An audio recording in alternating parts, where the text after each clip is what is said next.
फारुख शाब्दी यांच्या विरोधात एआयएमआयएम पक्षाकडूनच विरोधकांची ताकद वाढवण्याचा प्रयत्न केला का? राज्य पातळीवरील आणि स्थानिक पातळीवरील नेत्यांनी फारुख शाब्दींचा घेतला बळी. महाराष्ट्रातील एमआयएम पक्षाला मोठं खिंडार पडले. सोलापूर शहर आणि जिल्ह्यातील एमआयएम पक्षांतर्गत राजकीय घडामोडींना वेग आलाय.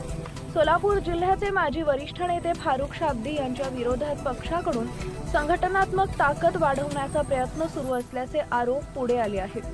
सूत्रांच्या माहितीनुसार अलीकडच्या काळात सोलापुरातील पक्ष संघटनेत काही महत्त्वाचे निर्णय व बदल हे कोणतीही पूर्वसूचना न देता घेतले गेले. या निर्णयामुळे फारुख शाब्दी यांची भूमिका कमकुवत करण्याचा हेतू होता.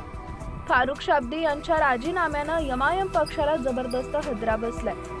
राजीनामा दिल्यानंतर हजारो कार्यकर्ते फारुख शाब्दी यांच्या निवासस्थानी जमा झाले होते.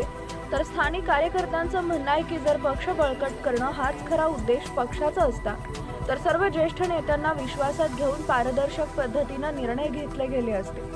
मात्र सध्याच्या घडामोडींमुळे पक्षातील अंतर्गत गटबाजी उघडकीस आली आहे.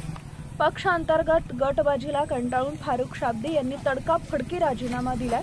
या प्रकारामुळे सोलापुरातील एआयएमआयएम कार्यकर्त्यांमध्ये संभ्रम व असंतोषाचं वातावरण निर्माण झालंय.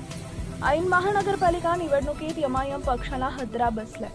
आगामी सोलापूर महानगरपालिका निवडणुकीत पक्षाचं कामकाज कसं चालेल आणि किती नगरसेवक निवडून येतील याबाबत संशय निर्माण होत आहे. पक्ष नेतृत्वाकडून यावर कोणते स्पष्टीकरण दिलं जातं याकडे सर्वांचं लक्ष लागलं आहे.